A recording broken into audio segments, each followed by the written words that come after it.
کی بھرپور توجہ کی انہماک کی ضرورت ہوگی تاکہ چند لمحوں کے لیے تھوڑے وقت کے لیے جو بات ہو وہ آپ تک پہنچائی جا سکے۔ اللہ تعالیٰ میری زبان پر کلمۃ الحق جاری فرمائے۔ عالی مرتبت سامعین، محبت کے لفظ سے آپ تمام لوگ اچھی طرح آشنا ہیں اور ہمیں یہ یاد نہیں ہے کہ ہم نے یہ لفظ سب سے پہلے کب سنا تھا، لیکن اس کے مفہوم سے ہم اس دنیا پہ آتے ہی آگاہ ہو گئے تھے۔ ہم نے ماں کی گود میں پیار دیکھا تھا، باپ کی آنکھوں میں محبت کی چمک دیکھی تھی، بہن کی لوریوں میں محبت دیکھی تھی، بھائی کے احساس میں ہم نے محبت کو ملاحظہ کیا تھا۔ تو محبت کے مفہوم سے، اس کے معانی سے ہم اس دنیا پر آتے ہی آشنا ہوئے ہیں۔ یہ ایک جذبہ ہے جو دلوں کی زندگی کا سبب اور ذریعہ ہے۔ محبت کے دم سے ہی دنیا ہنسی ہے، محبت نہیں ہے تو کچھ بھی نہیں ہے۔ محبت انسان کو ایک تازگی دیتی ہے، حیات نو کا باعث ہے۔ محبت کے بغیر زندگی نہیں رہتی۔ زندگی کا سارا جمال اور خوبصورتیاں محبت کے دم قدم سے۔ اور اللہ جل شانہ نے حضرت انسان کو یہ دولت بیدار ودیت فرمائی ہے۔ یہ جذبہ کہاں سے آیا، اس پر اہل سخن نے، شعراء نے، فلسفیوں نے بہت کچھ لکھا، لیکن میرے خیال میں سب سے بہتر حضرت علامہ اقبال نے لکھا۔ ان کی ایک نظم ہے جس کا عنوان ہی محبت ہے۔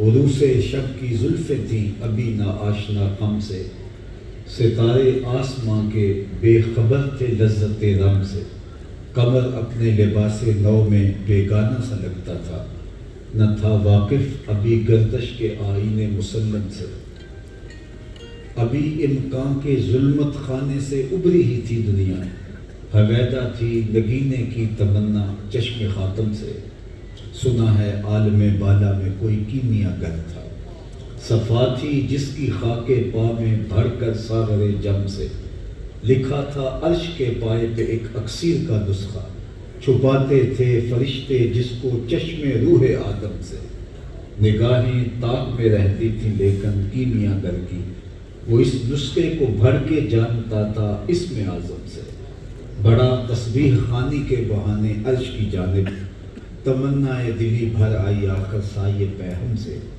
پھرایا فکر اجزا نے اسے میدان امکان میں، چھپے گی کیا کوئی شے بارگاہ حق کے محرم سے، چمک بجلی سے پائی چاند سے داغے جگر مانگا، حرارت لی نفس ہائے مسیح ابن مریم سے، ربوبیت سے تھوڑی سی پریشان بے نیازی لی، ملک سے عاجزی افتادگی تقدیر شبنم سے، پھر ان اجزاء کو گھولا چشمہ حیوان کے پانی میں، مرکب نے محبت نام پایا عرش اعظم سے، محبت نے یہ پانی پھر ہستی نوخیز پہ چھڑکا، گرا کھولی ہنر نے اس کے گویا کار عالم سے، ہوئی جنبش ایاں ذروں نے لطف خواب کو چھوڑا، گلے ملنے لگے اٹھ اٹھ کے اپنے اپنے ہمدم سے، خرام ناز پایا آفتابوں نے ستاروں نے، چٹر خونچوں نے پائی داغ پائے لالا زاروں نے۔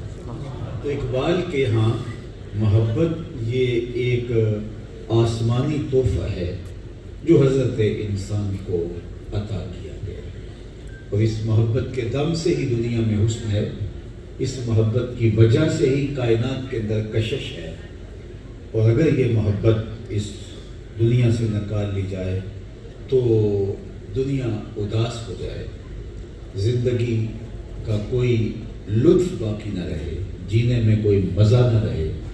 محبت ہی حسن ہے، محبت ہی کشش ہے، اور محبت ہی انسان کو کوشش، جد و جہد اور تردد پر مجبور کرتی ہے۔ زندگی کا سارا نظم جو ہے وہ محبت کی وجہ سے ہے۔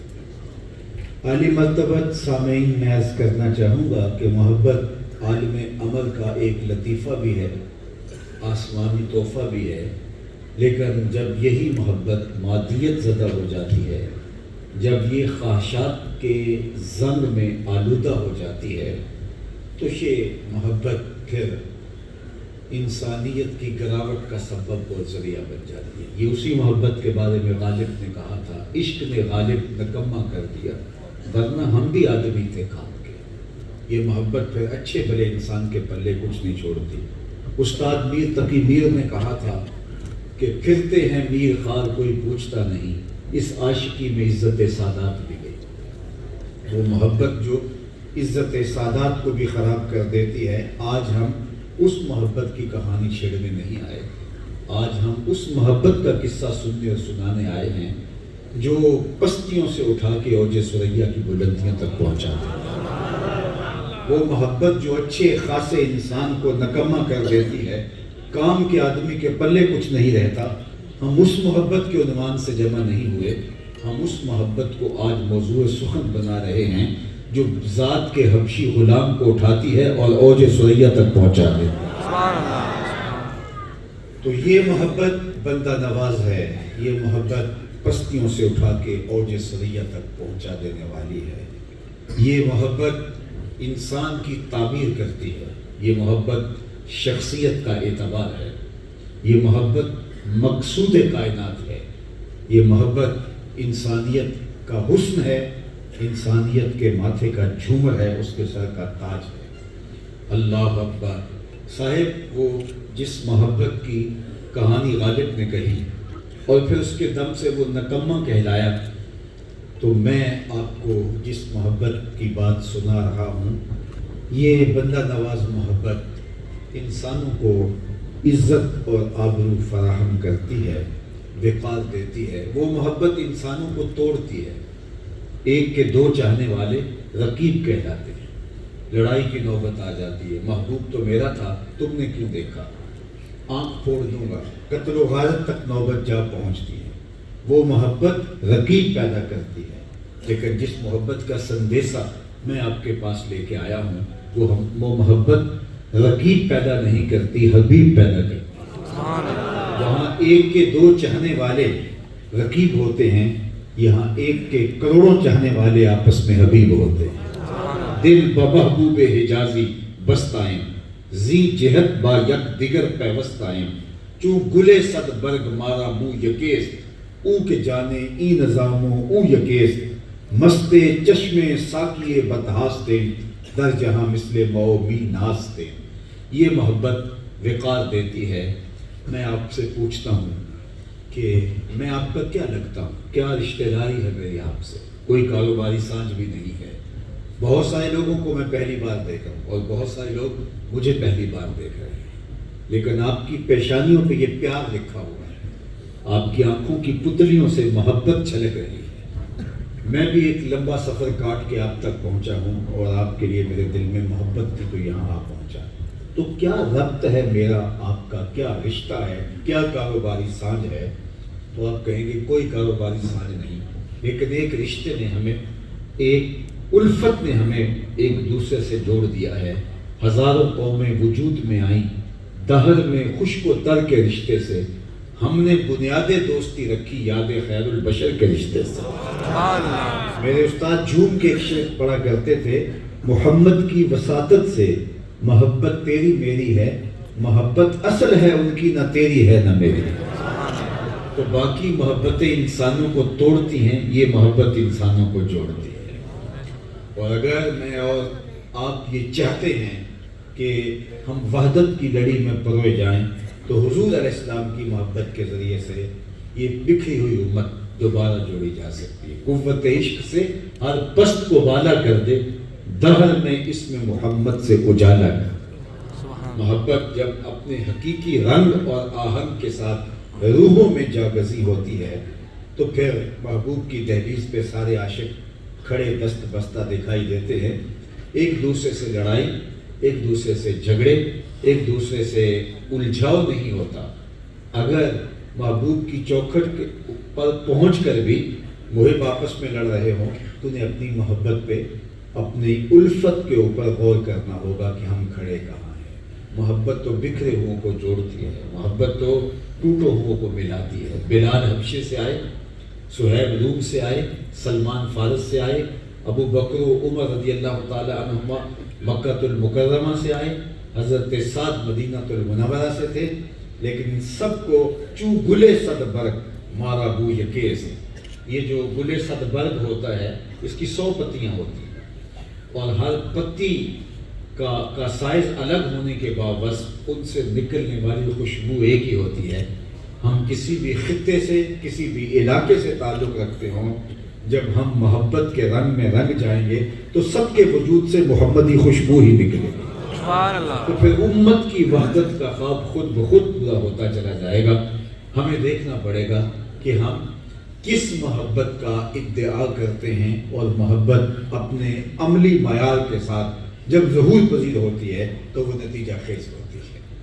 عالی مرتبت صاحبین، ایک اور بات عرض کرنا چاہوں گا، اور وہ یہ کہ جو دنیا کی محبتیں ہوتی ہیں، خواہشات کو جب محبت کا نام دے دیا جاتا ہے تو پھر اس کا نتیجہ یہ ہوتا ہے کہ انسان بے وفائی کا داغ لیے اس محبت پہ پچھتاوے کے رنگ کے اندر دہائی دیتا پھرتا ہے۔ میں سویر شام سفر پہ رہتا ہوں تو بعض گاڑیوں کے اوپر جملے لکھے ہوتے ہیں، آپ بھی اسی دنیا میں رہتے ہیں اور دیکھتے ہیں۔ کچھ جملے ایسے ہوتے ہیں کہ پڑھ کے نہال ہو جاتے ہیں، کچھ ایسے ہوتے ہیں کہ دیر تک سوچنے پہ مجبور ہوتے ہیں، کچھ جملے ایسے بھی ہوتے ہیں کہ ہنسی نہیں رکتی۔ ایک جملہ لکھا ہوتا ہے گاڑیوں کے پیچھے، صنم بے وفا۔ تو میں نے دوستوں سے پوچھا کہ یہ کیا لکھا ہے، تو انہوں نے کہا کہ جناب آپ بھی تو دیکھ رہے ہیں، آپ بھی کچھ بتائیے۔ میں نے کہا کسی نے کسی سے پیار کیا ہوگا، اب یہ جدائی کا داغ سینے پہ لیے ہوئے تحریری احتجاج کر رہا ہے، صنم بے وفا کہہ کے اپنے دل کی بھڑاس نکال رہا ہے۔ تو میں نے کہا میاں تم نے اس سے پیار کیا جس نے بے وفائی کر دی، آ تو یہ اس چوکھٹ پہ لے چلوں جو ہاتھ پکڑتے ہیں حشر کے دن بھی نہیں۔ سبحان اللہ۔ ہم اس محبت کی کہانی سنتے ہیں، ہم اس محبت کی کہانی بیان کرتے ہیں کہ پھر جو ہاتھ پکڑتے ہیں لجپال پریت نو توڑ دے نہیں، جدی باں پڑ دے پھر چھوڑ دے۔ تو وہ محبت بندہ نواز محبت ہے، وہ محبت پستیوں سے اٹھا کے ہوگے سریا تک پہنچا دیتی ہے۔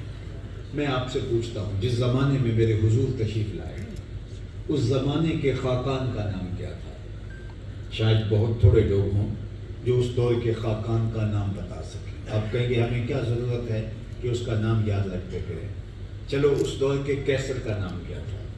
یہ اس دور کی سپر طاقت کا حکمران تھا، اس دور کا ٹرمپ کہہ لیجیے۔ لیکن شاید آپ میں سے بہت لوگ کم ہوں گے، انگلیوں پہ گنے جا سکتے ہوں گے جو اس دور کے کیسر کا نام جانتے ہیں۔ چلو اس دور کی دوسری بڑی طاقت ایران تھی، آل ساسان کی حکومت، 3150 برس تک جن کا ناقوس بجتا رہا۔ اللہ اکبر۔ اس دور کے کسرا کا نام کیا تھا؟ تو شاید یہ بھی بہت تھوڑے لوگ بتا سکیں کہ اس دور کے کسرا کا نام کیا تھا۔ میں کہتا ہوں اس دور کے کیسر کا نام تو دنیا بھول گئی، اس دور کے خاقان کا نام تو دنیا بھول گئی، اس دور کے کسرا کا نام تو دنیا بھول گئی۔ اور اگر میں اس مجلس میں سب سے کم عمر بچہ ڈھونڈ کے اس سے پوچھوں کہ میرے حضور کے مؤذن کا نام کیا ہے، تو وہ سر اٹھا کے بلال حبشی کا نام لے گا یا نہیں لے گا؟ یار اس دور کے کیسر کا نام تو محو ہو گیا۔ اللہ اکبر۔ مٹ گیا مشتاق دل سے رنگ یاد رفتگاں، پھول مہنگے ہو گئے قبریں پرانی ہو گئی۔ کون کسی کے نام کو یاد رکھتا پھرے، لیکن جنہوں نے میرے حضور سے تعلق جوڑا ان کا نہ نام مٹتا ہے نہ نشان مٹتا ہے۔ یہ بندہ نواز عشق ہے، یہ ذرہ نواز عشق ہے، یہ بستیوں سے اٹھا کے مجھے سریا تک لے جانے والا ہے۔ تو آؤ پھر محبت کا ربط جوڑیں، تو پھر انہی سے جوڑیں جو محبت کی ریت تو نبھائے، جو محبت کے اسلوب کو تو جانتا ہو، جو وفا کے اسلوب کو تو جانتا ہو۔ ان سے محبت کر بیٹھے کہ جنہیں یاد بھی نہ ہو کہ ہم کون ہیں، محبین کے نام کیا ہیں، لیکن سنو میں جس آقا سے محبت کرتا ہوں، آپ جس آقا و مولا سے محبت کرتے ہیں ذرا ان کی شناخت کا عالم دیکھیے۔ حضور نے فرمایا قرب قیامت میں جب دجال آئے گا تو میرے غلام اس کے مقابلے میں نکلے گے، دجال کے مقابلے میں برسر پیکار ہوں گے۔ انی لعارف اسماءہم واسماء آبائہم والوان خیولہم۔ ابھی آئے نہیں، ابھی قیامت نہ جانے کب ہوگی، وہ آئیں گے۔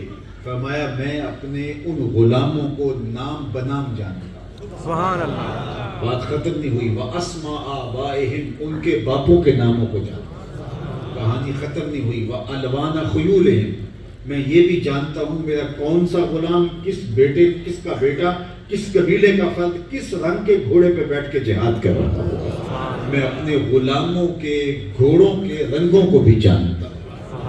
اللہ اکبر۔ اے فروغت صبح آثار و ظہور، چشم تو بینندائے ما فی الصدور۔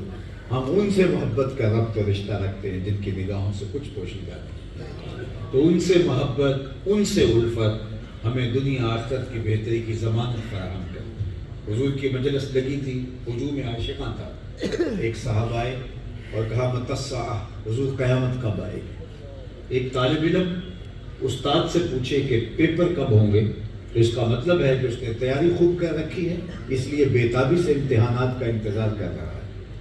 تو قیامت جس سے لوگ تھر تھر کانپتے ہیں، اور وہ آ کے عرض کرتا ہے متی الساعہ یا رسول اللہ، حضور قیامت کب آئے گا؟ وہ آقا میں فرمایا ما عادت لہا، تم نے تیاری کیا کر رکھی؟ اتنی بےتابی سے تمہیں انتظار ہے قیامت کا، تمہاری کیا تیاری ہے؟ تو اس نے کہا حضور میری تیاری یہ ہے کہ میں اللہ اور اس کے رسول سے پیار کرتا ہوں، سبحان اللہ۔ یہی میری تیاری ہے کہ میں اللہ سے پیار کرتا ہوں، اس کے محبوب سے پیار کرتا ہوں۔ تو اللہ کے محبوب نے فرمایا کہ جو جس سے پیار کرتا ہے اسی کے ساتھ اٹھایا جائے گا۔ حضرت انس رضی اللہ تعالیٰ عنہ فرماتے ہیں ایمان لانے کے بعد سب سے زیادہ مسرت اور خوشی جس بات کی ہوئی وہ اس بات کی ہوئی، اس لیے کہ ہم دنیا کے اوپر بھی حضور کے ساتھ ہیں، قیامت کے دن بھی ہم حضور کے ساتھ ہیں۔ اللہ اکبر۔ تو حضور کی محبت، حضور کا پیار، حضور کے ساتھ تعلق خاطر عالی مرتبت، یہ ہماری زندگی کا سرمایہ ہے، اور ہم میں سے ہر ایک کا یہ دعویٰ بھی ہے کہ ہم حضور سے پیار کرتے ہیں، لیکن کیا محض ہمارے دعوے سے اس بات کو تسلیم کر دیا جائے کہ ہم واقعی حضور کے محب ہیں، یا ایک چھوٹے سے چھوٹا دعویٰ بھی کیا جائے تو اس کی بھی دلیل دینی پڑتی ہے، اور یہ بہت بڑا دعویٰ ہے کہ ہم حضور سے محبت کرتے ہیں، تو اس کی بھی کوئی دلیل چاہیے۔ تو ہماری محبت دلیل طلب کرتی ہے کہ اگر ہم الفت کرتے ہیں تو محبت کی دلیل یہ ہے کہ جس سے بندہ محبت کرتا ہے اس کی اطاعت کرتا ہے، اس کی فرما برداری کرتا ہے۔ یہ نہیں ہوتا کہ دعوی محبت تو ہو اپنے محبوب سے، لیکن محبوب کا ایک حکم بھی نہ مانا جائے، یہ کیسے ممکن ہوگا؟ دعوی محبت میری زبان سے نکلے ہوئے لفظ جو دعویٰ ہیں وہ دلیل ہی نہیں بن جائیں گے، اس کی دلیل کچھ فراہم کرنی ہوگی، اور فراہم کریں گے اپنے عمل سے، اپنے رویے سے، اپنے طرز زندگی سے، اپنے انداز معاشرت سے۔ ہمارا رویہ بتائے کہ ہم واقعی عاشق رسول ہیں۔ میرے استاد فرمایا کرتے تھے یہ نہ ہو کہ لوگ تمہیں پوچھیں تم کون ہوتے ہو، تمہیں بتانا پڑے صاحب مسلمان ہوتے ہیں، یہ دیکھو مذہب کے خانے میں اسلام لکھا ہوا ہے۔ فرماتے تھے نہ کسی کو پوچھنے کی نوبت آئے اور نہ تمہیں بتانے کی ضرورت، تمہاری وضاحت، طرز زندگی، انداز معاشرت ایسا ہونا چاہیے تم دور سے چلے آ رہے ہو، لوگ کہیں وہ دیکھو حضور کا غلام آ رہا، نور آنکھوں میں تو چہروں پہ اجالے ہوں گے، مصطفیٰ والوں کے انداز نرالے ہوں گے، دنیا میں بھی ان کے دم سے مقدر چمکا، محشر میں بھی ان کی رحمت کے حوالے ہوں گے۔ اگر ادعائے محبت ہے تو پھر عمل سے ثابت کرنا، یار محبوب کوئی حکم دیں اس حکم کو تسلیم کرنا، یہ تو اور بات ہے۔ محبوب کی منشا جو ہے، محب تو اس کو پا لیتا ہے کہ محبوب کی چاہت کیا ہے، حکم پہ تو عمل کرے گا ہی کرے گا۔ جو محب ہوتا ہے وہ محبوب کے اشارہ ابرو کو سمجھ رہا ہوتا ہے، محبوب کی منشا کیا ہے، محبوب کی چاہت کیا ہے۔ جو حقیقی محب ہوتا ہے اور جسے محب کہا جا سکتا ہے، وہ محبوب کے اشارہ ابرو کو سمجھ رہا ہوتا ہے، محبوب کی چاہت کیا ہے۔ مدینہ المنورہ کی ایک گلی سے حضور گزر رہے ہیں، ایک ایسا مکان بن رہا تھا جو طرز تعبیر حضور کو پسند نہیں تھا۔ کسی صحابی سے پوچھا یہ کس کا مکان ہے؟ کہا فلاں انصاری کا۔ حضور گزر گئے، کچھ نہیں کہا۔ وہ انصاری صحابی اس صحابی کو ملے تو کہا کہ حضور گزرے تھے، تیرے مکان کو دیکھا تھا، چہرے کے تیور بتا رہے تھے کہ وہ مکان حضور کو پسند نہیں آیا۔ زبان سے تو کچھ نہیں کہا حضور، لیکن حضور کے چہرے پہ جو پسندیدگی کے آثار نمودار ہوتے ہیں کسی کو دیکھ کر کے خوشی کے، وہ حضور کے چہرے پہ نہیں تھے۔ مجھے لگتا ہے کہ شاید حضور نے اس مکان کو پسند نہیں کیا۔ اس نے کہا اچھا کہا ہاں۔ اس نے کدال پکڑا اور وہ مکان زمین بوس کر دیا، ملبے کا ڈھیر رکھ گئے۔ 2-4 دن کے بعد دوبارہ ادھر سے گزر ہوا تو دیکھا ملبے کا ڈھیر پڑا ہوا۔ پوچھا یہاں مکان تھا، آج ملبے کا ڈھیر دیکھ رہا ہوں۔ بلاؤ صحابی کو بلایا گیا، کہا میں گزرا تھا، تیرا مکان دیکھا تھا، آج دیکھ رہا ہوں ملبے کا ڈھیر ہے، کیا ہوا؟ عرض کی حضور میں نے گرا دیا۔ فرمایا کیوں؟ عرض کی سنا تھا آپ کو پسند نہیں، سنا تھا آپ کو پسند نہیں۔ میں اور آپ سر سے لے کر پاؤں تک دیکھیں، عقیقے سے لے کر ولیمے تک دیکھیں، نجی زندگی سے لے کے طرز سیاست تک دیکھیں، نشست و برخاست سے لے کر کے اپنی زندگی کے چال چلن پر غور کریں۔ ہمارا کوئی ایسا عمل تو نہیں جو حضور کو پسند نہیں۔ کہا سنا تھا آپ کو پسند نہیں۔ یہ ہے محبت کا رنگ، یہ ہے الفت کا آہنگ۔ اللہ کے محبوب صلی اللہ علیہ وآلہ وسلم تشریف فرما تھے، ایک صاحب آئے جنہوں نے حضور سے سلام عرض کیا تو آقا کریم نے رخ پھیر دیا۔ اللہ اکبر۔ رش میں بعض بات ایسا ہو جاتا ہے کہ بہت سارے لوگ مل رہے ہیں تو سب کی طرف التفات نہیں ہو پاتا، کسی کوئی نظر انداز ہو جاتا ہے، رش میں کسی سے بات نہیں بھی ہو پاتی، تو انہوں نے یہ سمجھا شاید ایسا ہو گیا، تو وہ جدھر رخ پھیرا ادھر سے جا کے حضور کو دوبارہ سلام کر دیا۔ تو جب ادھر سے جا کے سلام کیا تو حضور نے پھر رخ پھیرا۔ اب انہیں یقین ہو گیا کہ حضور مجھ سے ناراض ہے، لیکن انہیں یہ علم نہیں تھا کہ ناراضگی کا سبب کیا ہے، وجہ کیا ہے ناراضگی۔ ہم تو جب دیکھتے ہیں کہ کوئی بڑا بزرگ پیر استاد مرشد والد ناراض ہو جائے اور ہمیں یہ نہ پتہ ہو کہ وہ ناراض کیوں ہوا ہے تو ہم خود ناراض ہو جاتے ہیں۔ ہم اس سے وضاحت طلب کرتے ہیں کہ آپ وضاحت کریں کہ آپ ناراض کیوں۔ لیکن یہ صحابی دوسرے صحابہ سے پوچھتے پھر رہے ہیں کہ مجھے لگا حضور ناراض ہیں، لیکن یہ وجہ معلوم نہیں کہ ناراض کیوں ہیں، تم بتا سکتے ہو کہ حضور ناراض کیوں ہیں؟ تو انہوں نے غور کیا تو کہا تو نے یہ سونے کی انگوٹھی پہن رکھی ہے اور اللہ کے محبوب اس کو آتش دوزخ کا انگارہ قرار دیا، مرد کے لیے سونا اور چاندی حرام ہے، شاید ناراضگی کا سبب یہ ہو۔ اس نے کہا میں سفر پہ تھا اور چونکہ جب یہ حرمت آئی ہے تو میں یہاں نہیں تھا، تو شاید یہی وجہ ہے۔ آگے بڑھے، انگوٹھی اتار کے حضور کی خدمت میں پیش کرتے ہوئے کہا حضور اس وجہ سے ناراض ہیں، یہ رہی۔ تو آقا کریم نے اس کے ہاتھ سے انگوٹھی پکڑی اور یوں پھینک دی۔ ناراضگی کا سبب یہی تھا، ناراضگی ختم ہو گئی۔ مجلس لگی ہے، وہ بھی بیٹھ کے باقی بھی بیٹھے۔ مجلس کے اختتام کو پہنچی، لوگ پلٹ کے جانے لگے تو یہ صحابی اٹھے اور واپس جانے لگے۔ تو کسی نے کہا صاحب وہ انگوٹھی تو اٹھا لو، تم تو نہیں پہن سکتے، شرعاً تمہارے لیے جائز نہیں ہے، لیکن قیمتی دھات ہے، تمہاری بیوی تو پہن سکتی ہے، تو اس کو اٹھا لو۔ تو صحابی نے جو جواب دیا وہ سنی۔ اس نے کہا واللہ لا آخذہ وقد طرحہ رسول اللہ صلی اللہ علیہ وآلہ وسلم۔ اس نے کہا اللہ کی قسم میں اس کو کبھی نہیں اٹھاؤں گا جس کو میرے حضور نے پھینک دیا ہے۔ سونا ہے، چاندی ہے، ہیرا ہے، لال ہے۔